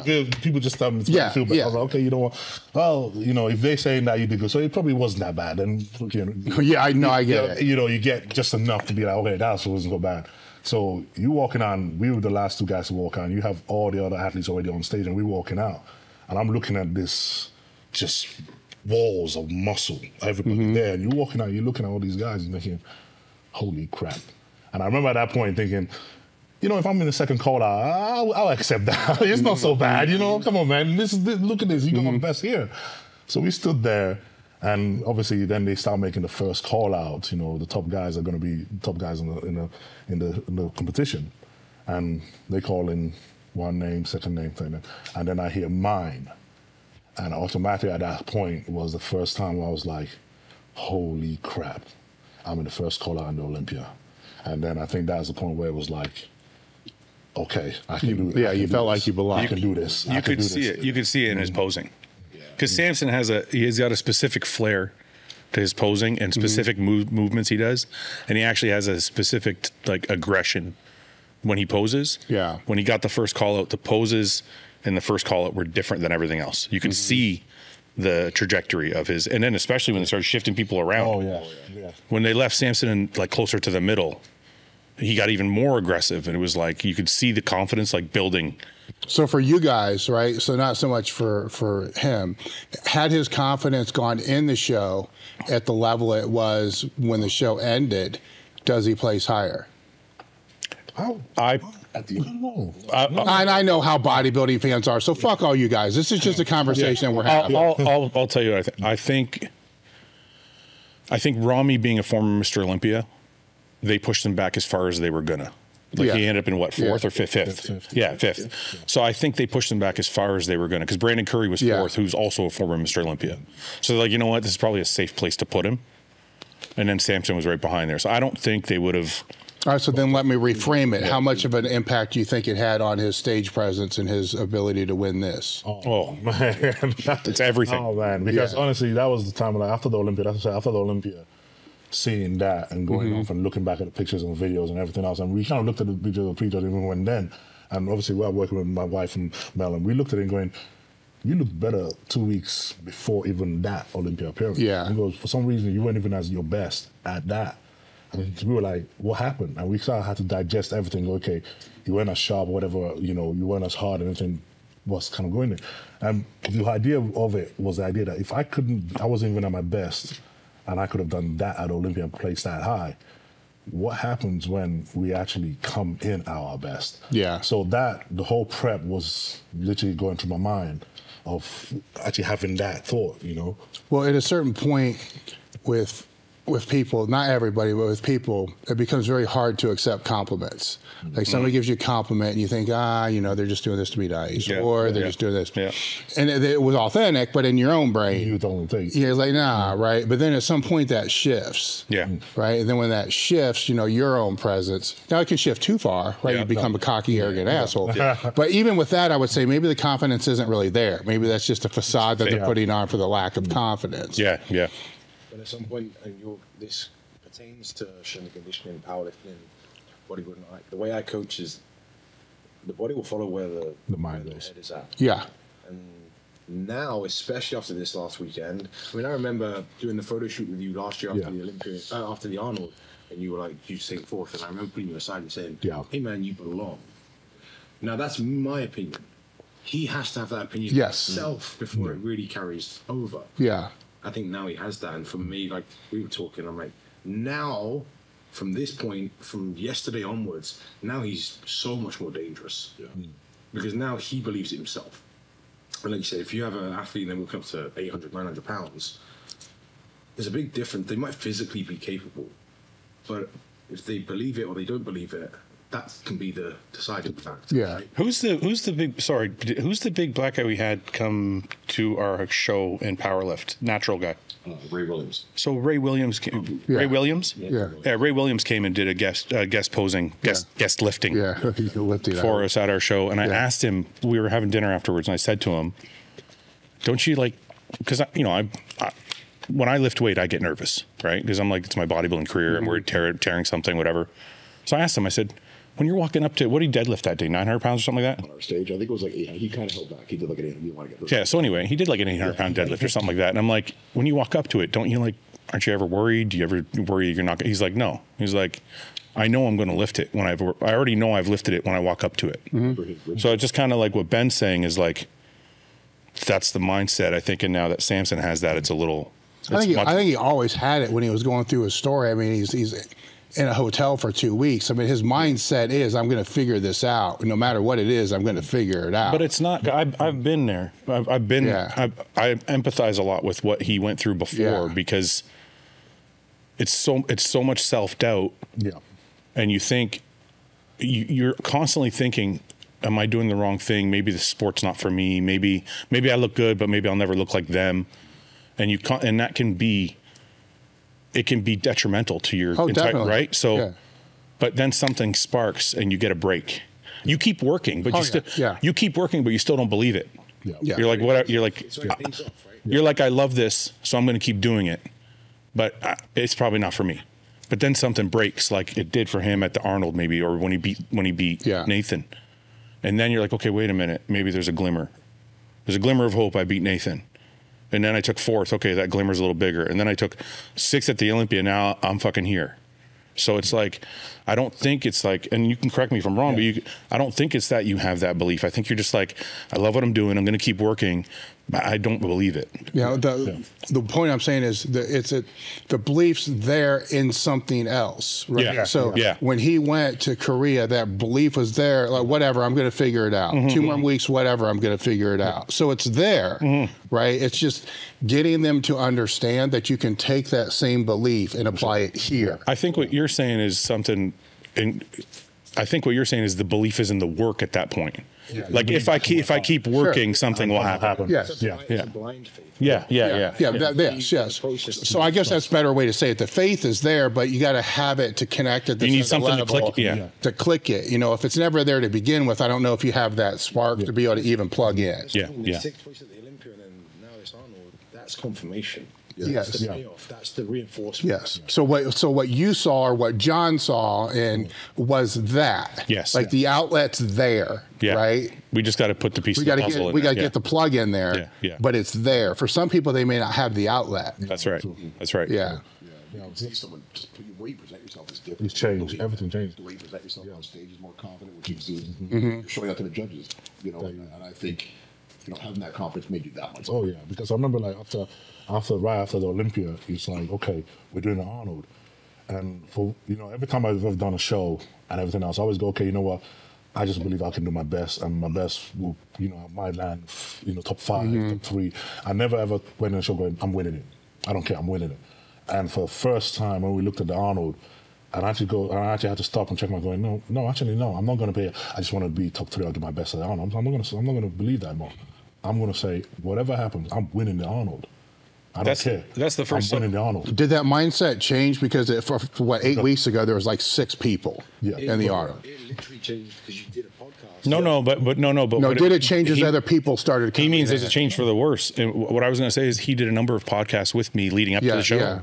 Before those people jumped in. So it's the first time he's been with Hosstile for 2 years. Yeah. It's the first time since I've known Samson where he's been like, I'm going to win. All right. So there was no intimidation. He never once said, He never once said, oh, well, Nick is in the show and Andrew's in the show. He never said, well, you can't control though. That's the cool thing, right? You can't. But you would think like the normal person would be like, well, Nick just beat me at the Olympia and Rami just beat me at the Olympia. Okay, well, maybe I'll take 3rd. He was still like, I'm going to fucking win this thing. There was 3 guys there that beat you in December? Yeah. No, so 2. 2? Yeah, Nick and Rami. Okay. 2 guys, 2 very, very, very. Yeah. One previous Olympian, one Arnold champion already. Just beating him in December. So logic doesn't tell you you're going to win. No, but real cool things happen after the Olympia, right? So the confidence goes up because now he feels like he's supposed to be there, and the ability to realize I can't control what other people do. I can only control what I do. Yeah. So that changed too. I have a question for you, and we talk about this on the podcast all the time since you were an elite. Yeah. You were elite in your sport. Yeah. Do you think that the confidence comes before or after greatness? I think the outlet's there. Right? I'll tell you what I mean. Like when I think of Phil Heath. Yes. And I don't know Phil personally, so I don't know. But when I think of Phil Heath, I think of that confidence was there from day one. He knew he had what it took to be Mr. Olympia. So I wonder, is it the guys that think it first, or is the guys that pick it up along the way, do they become great? Because then I think of Ronnie Coleman, And Ronnie probably had more of your start, where he was like placing in the back of the pack, and then all of a sudden It's hard because people are motivated by different things. Like there's a lot of people out there in sport that just hate to lose. Yeah. They don't really even care if they win, but fuck it, they do not want to lose no matter what. Yeah. There's other ones that just want to win. No matter what. What kind of person were you? Were you more like, were you confident before, or did it build up as you went? In phases. But like when you got into powerlifting, were you like, oh no, I was confident. Yeah. So yes, I was confident there, but it's a 20-some year career, so there's phases. You know, where the confidence is like, yeah, training's going. These are fucked up sports we're in, right? Where you have this trajectory where things are going up, and then all of a sudden you're like, fuck, I hope it keeps this way. Yeah. You know, it's like, and you know, just by life being what it is, adversity's coming. It's just a matter of time. But oh God, I hope it doesn't happen in the next 6 months. Right? Like, you know, something like that. And then you hit this phase where it's just kind of plateauing. Doesn't mean that you're dropping and placing, or doesn't mean you're getting weaker, but it just sucks, man. It's just and you got to wait it out for that next bump, right? And have faith that next bump is coming. So for me to answer that, I'd have to know which phase are you talking about? Because once I realized this, if I was in a plateau phase, my confidence probably wasn't that big, but my faith was. Like, this is going to be okay. Now, when it was on that trajectory of moving up, it's like, yeah, motherfucker, my confidence is rolling right now. So this is the first time I've heard that explanation. I've never really been able to distinguish between faith and confidence. Yeah, that's how I do it. So you're saying from the beginning you had the faith all the time. Always. Yeah. Because this is where I wanted to go. Yeah. I do have a question to that, because it goes back to what we were talking about early on. When you hit those plateaus, now obviously as you mature as an athlete, the plateaus don't become such a head fuck, right? Yes. But early on, they're destructive, right? Because early on, it's like, fucking take more shit, push stuff, train harder, do this, do this. So that's where he's a bit rare, because oh hell, somebody can help you avoid that. Then you're going to greatness, man. Because I would say those times is when you're inhibiting greatness the most. Yeah. Because you don't realize it's just a phase. That was my problem. Yeah. When John's the one that pulled me out of that, because Paul, you'll remember there was a period of time where I was going like this, and then I wasn't getting to where I wanted to go. I was still like second, third. I was like, oh, I must not be trained hard enough. Yes. I must not be taking enough shit. So take more shit, train harder. And my body started to regress. And then I met John, and John was like, take a fucking log off the fire and relax. At what point did you become comfortable in that plateau then? Like, was it something that like a decade in? Yeah. You know? Yeah. I mean, it's weird, because I went, it's the same thing that you just talked about earlier, man. There was a point in time where I'm like, fuck it, I'm done. I am absolutely done with this stuff. Then I had a conversation with Louie, and then my mind shift changes. Like, if I'm going to come back and do this, then when I leave the sport, maybe I'm not the best. Maybe I don't have all-time world records, but I'll not look back and say, what if? Yeah. Right? And then that became a mind fuck, right? Because I had to change. It wasn't like, what if I would have taken more shit? That wasn't that. It was like, well, what if I would have just thought about what the half-lives are, when I should put things in? What if I would have actually really think about recovery? So all the things that I would used to think was, I would use an excuse, is I'm all in because I do this, which is all the high-risk stuff, right? The fun stuff, right? Right? The being all in is actually doing the stuff that you don't want to do. It's not the fun stuff.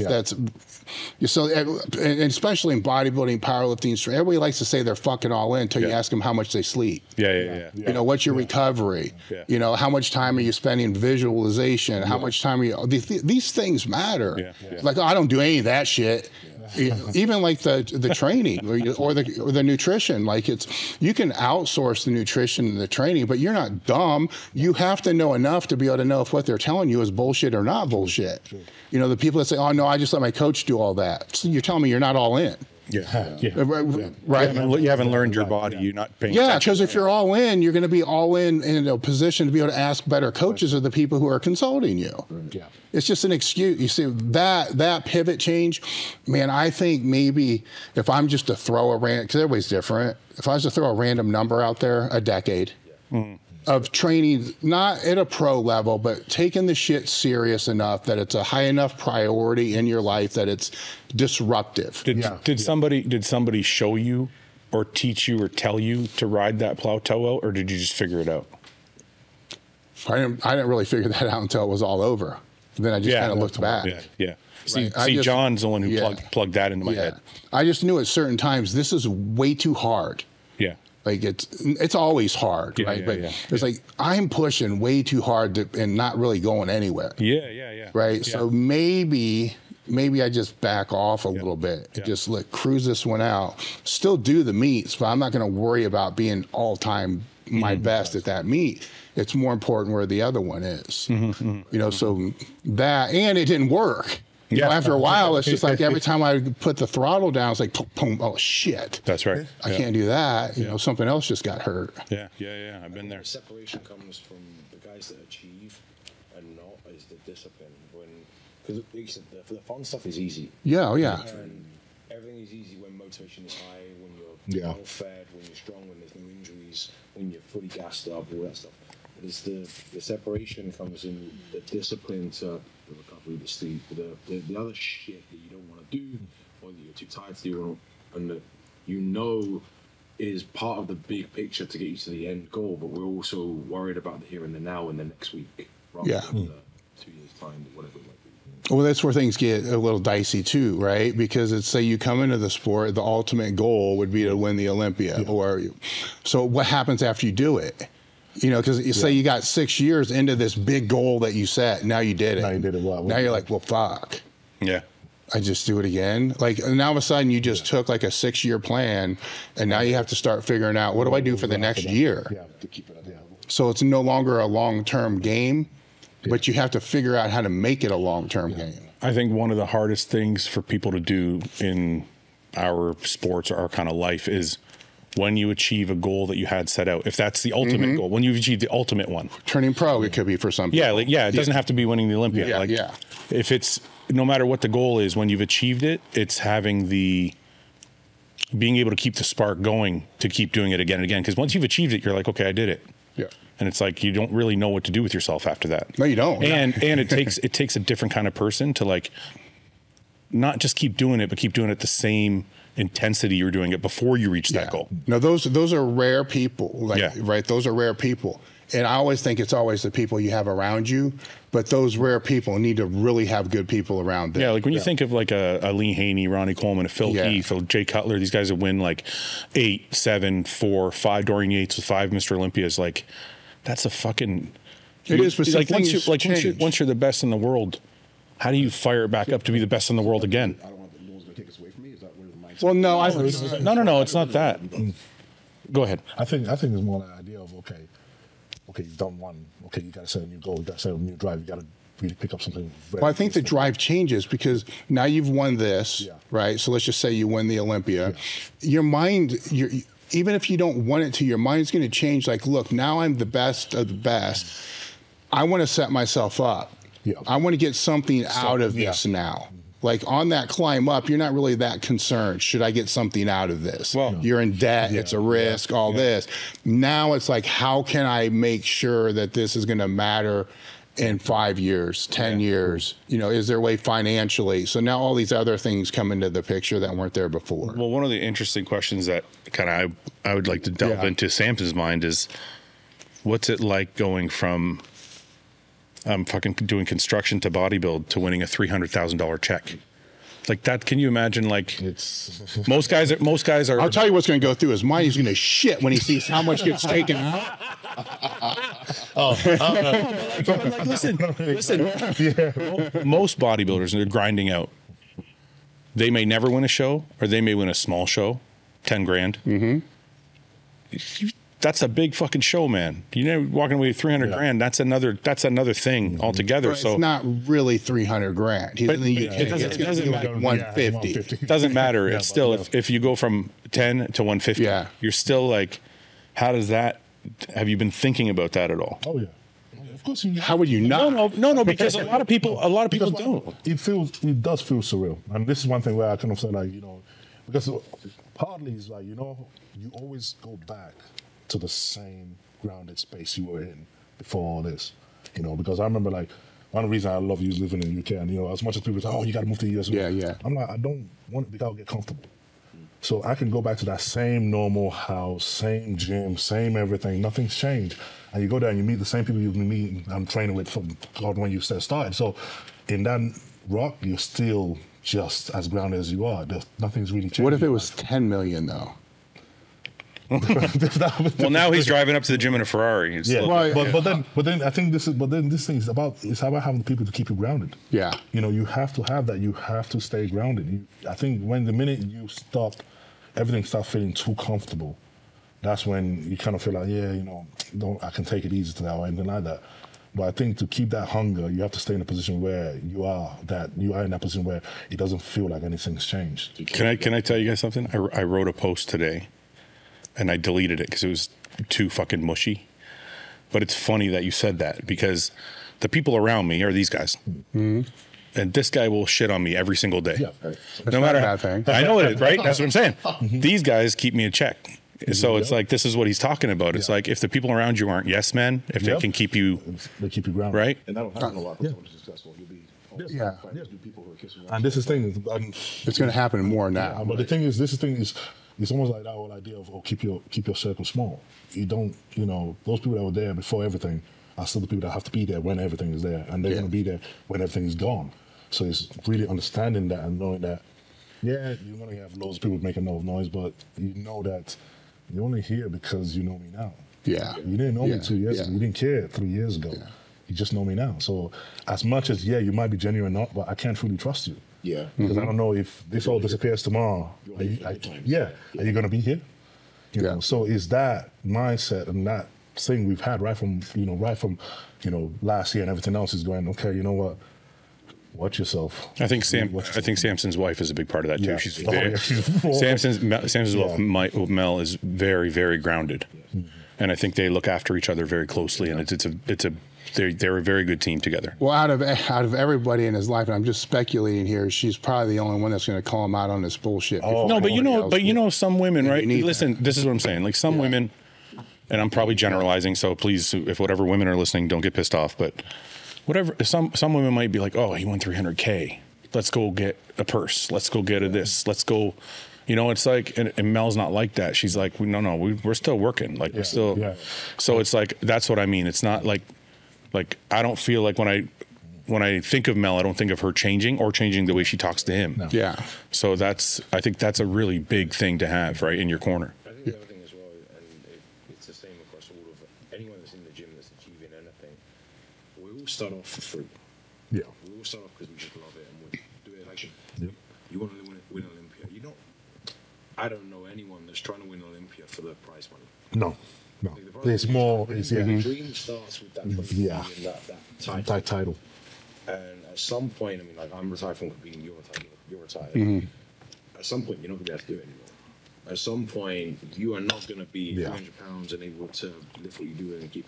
It's like, yeah, okay, you might achieve whatever you set out early on, but don't remember that little kid in here that's at the back there that started out. Don't forget, don't forget that. Don't forget that little and why you started, because if you can keep that alive, I think that's where. Well, that's easy to do, right? Because it's as you move up in sport, you move from one bubble to another bubble.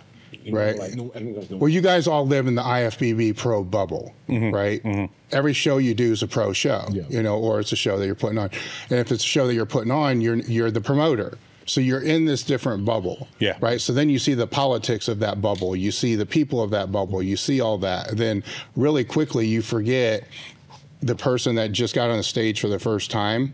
Maybe they look like shit, maybe it's the first thing they ever actually said that they were going to do that they started and finished. Yeah. Which for that person's a big fucking deal. Yeah. That's 99% of everybody that competes in these sports, by the way. Yeah. But when your bubble's only that top 1%, your vision of what the whole sport changes. Yeah. Where, to what your point is, I think that you always need to try to, if you're an athlete, you need to have people around you at the same level. they motivate, drive you. You know, I want to beat this person. And you can relate to, he can give you advice and all this, but when they're still in the trenches and you're in the trenches, there's still information you get from each other that he may not know, and all, and no one's going to tell anybody outside of that little, and it drives you. Then you need people that have achieved more than, that you aspire to try to beat or have that wisdom, but then you need people underneath you to remind you of where you came from, right? But that also reminds you of the basics. Well, just a perfect example is last night. Last night we were sitting having a dinner with, you know, the Hosstile dinner like we do every year, and Phil Heath came in. We had a private room in the back. And Phil must have heard us because like the bathroom's not far from the private room, so I think he heard us back there and maybe saw somebody, Ben, sitting near the door, and Samson, because they were in the line of the door site. And he came in and kind of, we all sat there. It's funny, we all stopped eating and stopped talking. And Phil was kind of standing at the top of the room, just congratulating Samson and giving him some advice. And that's kind of what you're talking about, is there's levels to the people in your life, the ones that are with you, the ones that are, you're going to look up to. And it was just kind of, it's funny that you're saying that because it happened right in front of us. So it's funny because if you think about the dynamic, we're sat at the table, and obviously Samson's Arnold champion, Phil Heath, 7-time Mr. Olympia. You've got Fouad there, and then you've got Nate Epler, who's an Olympian but trying to crack it. You've got Nick Justice is there. He's an amateur, but he's like 21 years old. So you see this knock-on effect, like the general. We had all different levels. So I'm looking at it going, and I look across at Nick, who's the 21-year-old, and he's looking at Samson getting congratulated by Phil Heath, and I'm going, what is that doing to his mindset right there?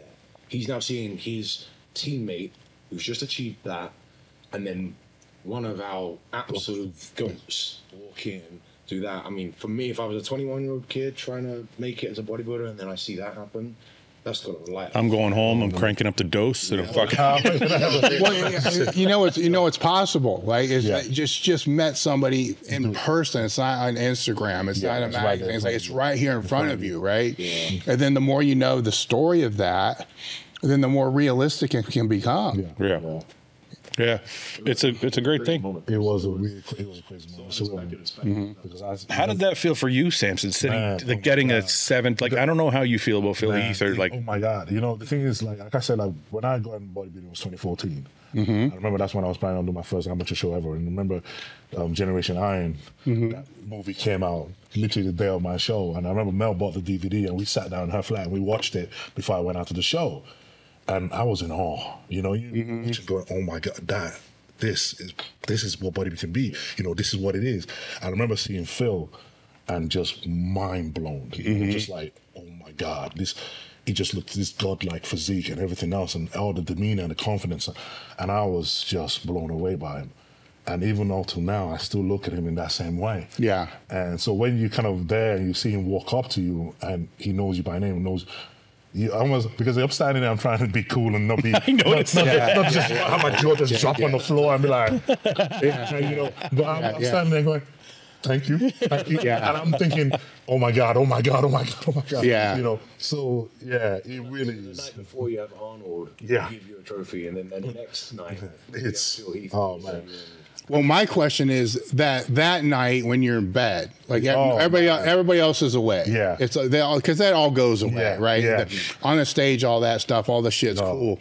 What's going through your head that night when you're just laying there? I remember obviously the night we went back to the hotel. And you know, I put the trophy on the table. And I sat about to go to bed, and I'm thinking, I'm not sleeping tonight. I know I'm not going to sleep tonight. And, you know, actually, I take sleeping pills just because I had to switch off, and I knew that we had to be up early. So kind of went to sleep. And I remember waking up in the middle of the night. I think it was 5 a.m. I wake up in the middle, and his room is dark, and I switch on the light to see, was it all a dream? Or And I literally switched on, I went into the room and looked at the trophy and going, it really happened. Oh,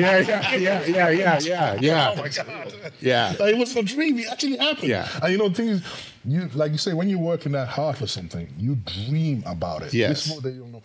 You visualize it, you dream about it, because you're in the grit, you're feeling every pain of trying to achieve it. So you visualize it over and over, and in your dreams, and even the call-outs. I remember I'm dreaming about the call-outs.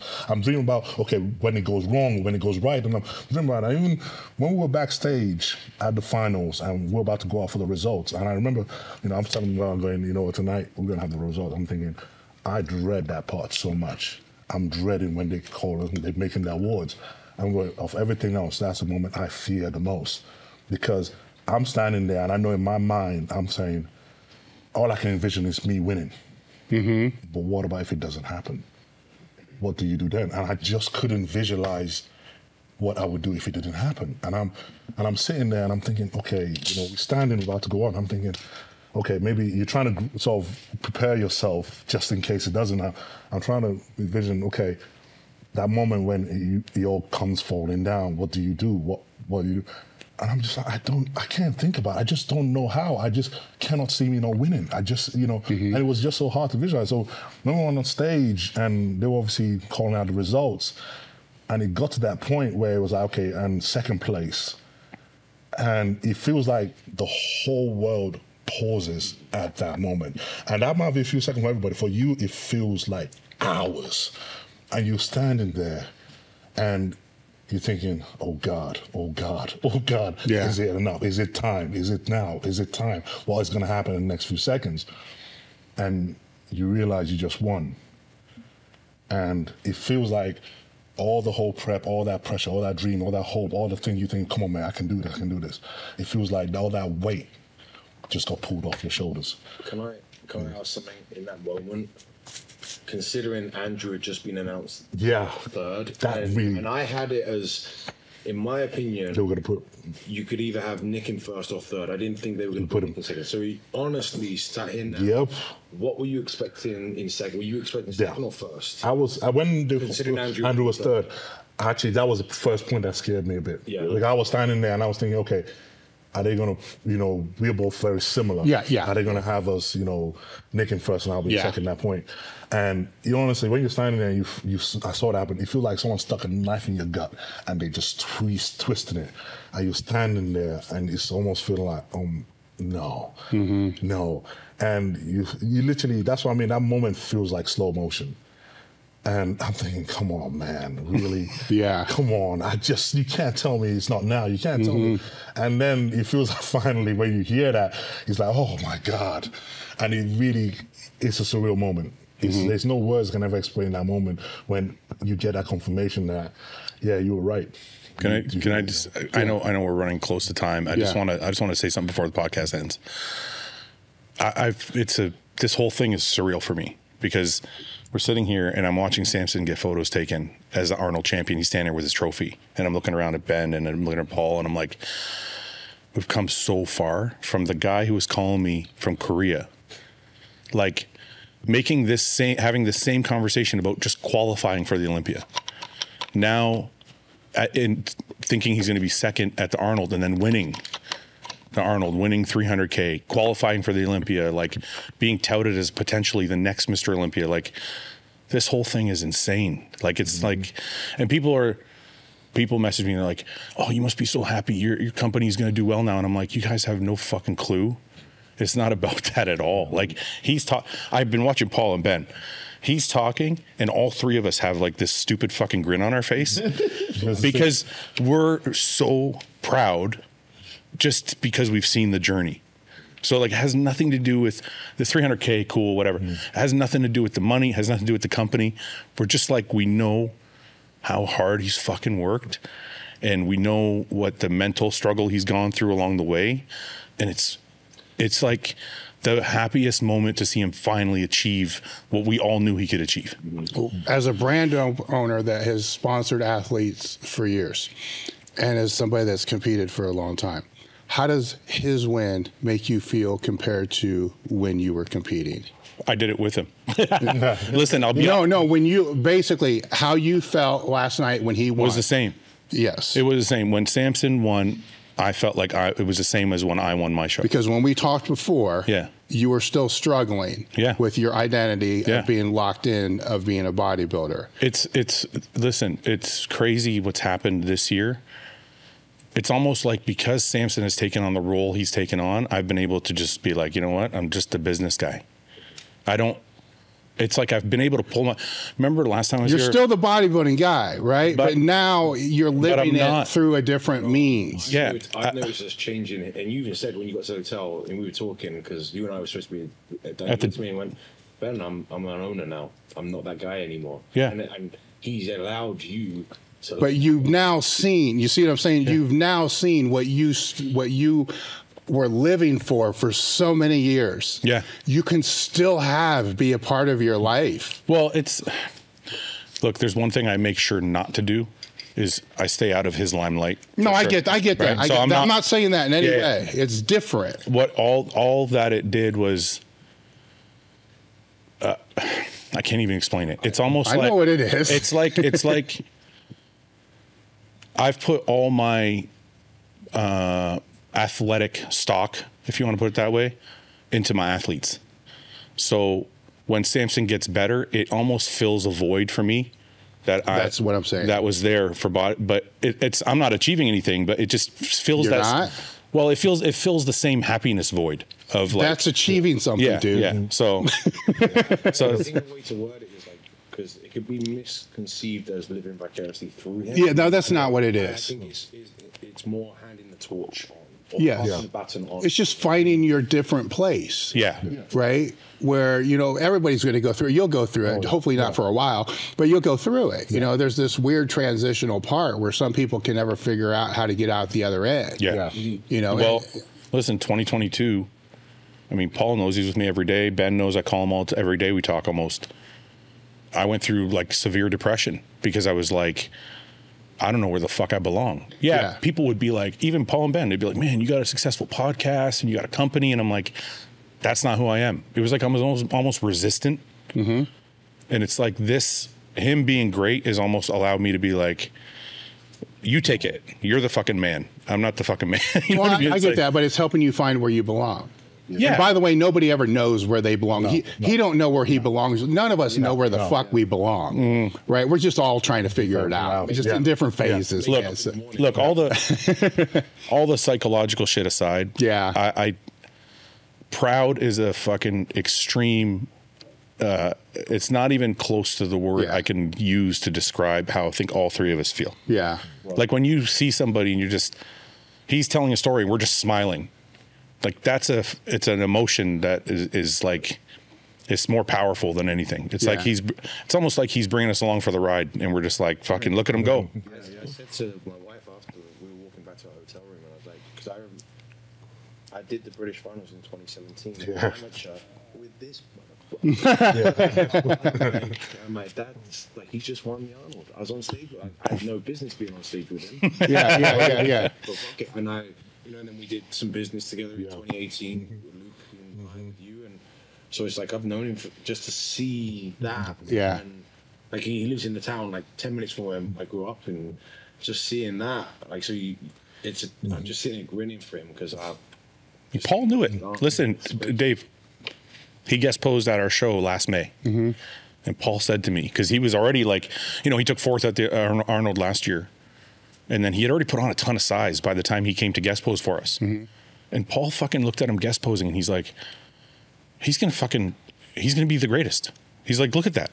And we were all standing there looking at him guest pose, and we're like, I couldn't disagree with him. Yeah. Well, like I said before, I think that's the ideal that bodybuilding should be. Mm-hmm. Shape with mass.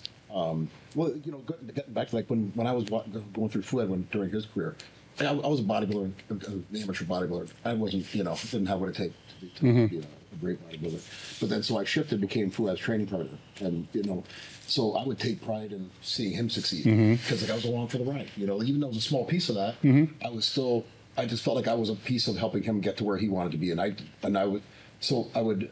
my disappointment with my own career wasn't disappointment anymore. I just I put my motivation into hopefully watching Fouad, and being along for the ride for his success. Mm-hmm. So that was my place. And that's a hard thing to do. It's a hard thing to because that's almost what I've done now. I'm like, okay, let's make Samson as fucking big as possible. You take it, it's almost like you take everything that you wanted for yourself and you go, here. Right. And it's a hard thing to do, to just step back and go, and Ben did the same thing. Ben was competing with Luke, and not competing with Luke, but they were competing at the same time. Mm-hmm. And Luke was his best friend, and he's like, you know what? I'm going to step back, and I'm going to help you become great. I pulled out a prep. The Arnold that Luke came third at in 2019, that prep, I was supposed to do the amateur show, and I got 6 weeks out, and we were training together 5 years, and I just went, I'm suffering too much at this point, and yeah, I really want to get on that stage, and so does he. And I'm like, man, I don't think I can be that support mechanism for you and do the show. So fuck my show. Let's just go. Well, and you saw the greatness in him, so you were like, I'm like, what am I going to do? I'm going to get smoked on a. I'm going to get chewed up and spit out. I just love it. I just wanted to do it because we're both going to be in Ohio. So fuck it. But it got to the point where I was suffering and I was being an arsehole, and you're tired and hungry, and I'm like, man, I can't train and push you the way you need to. So what I need to do for me is help you. That's the priority. We all know, and nobody can do anything alone, right? Yeah. It's just our roles change throughout time, right? So, and with everybody, no matter what the athlete is or the entrepreneur or whatever it is, everybody says that. I could never do this on my own, right? It's kind of ignorant for us all to think, and we all do through certain times, that our roles aren't going to change. Listen, I'll tell you something. Dave, you've been owned a company for decades. I'll tell you one thing that people have said to me since we started Hosstile was you can't do business with your friends. And honestly, I wouldn't have it any other way, because I think that's bullshit. Well, because this level of joy that we have right now wouldn't be like this if we were just a regular company. I think your friends will call you out on your bullshit, and that's an important thing. Yeah. Just because one person had a bad experience, this is one thing I could rant on forever, but I don't want to, because you have a fight, right? But I could go on this one forever, because they'll use anecdotal evidence to be able to support what they're saying. Yeah. But I'll come back and say, well, more people have folded in partnerships with businesses of people who weren't their friends. Yeah. More people have fired people from their companies that were not their friends. Yeah. So the evidence, if there is evidence, it falls on the other side. Yeah. Right? Yeah. It's just some of the conversations. I just feel like as a company, I would rather have a company that has the glue and has the gel and has the passion and support for each other than just being like, oh, well, what can they do for my company? What value does this person bring? No, I want to be able to like share in each other's success. So it's like, this is the way I envisioned it. This is what it has to be. It wouldn't be fun any other way. So I don't know, man. I know we don't have long. I just wanted to say I'm really proud of you, Samson. I'm really proud of what you've done, and fucking he's going further. Like we're on the way, man. We're on the way to the Olympia, and it's going to keep going. That's awesome. I thank you guys for coming out. I know you got a flight too. We'll put the descriptions to everybody's thing in there. Congratulations to you, but congratulations to you all. Just one more thing. So we had a bunch of questions from fans. Yeah. Obviously, we don't have time. We don't have time for them today, obviously. Right. But maybe we'll cover them on my podcast, or maybe we'll come back. Who knows? Okay, that works. Yeah. All right, guys, we're done. That's all right.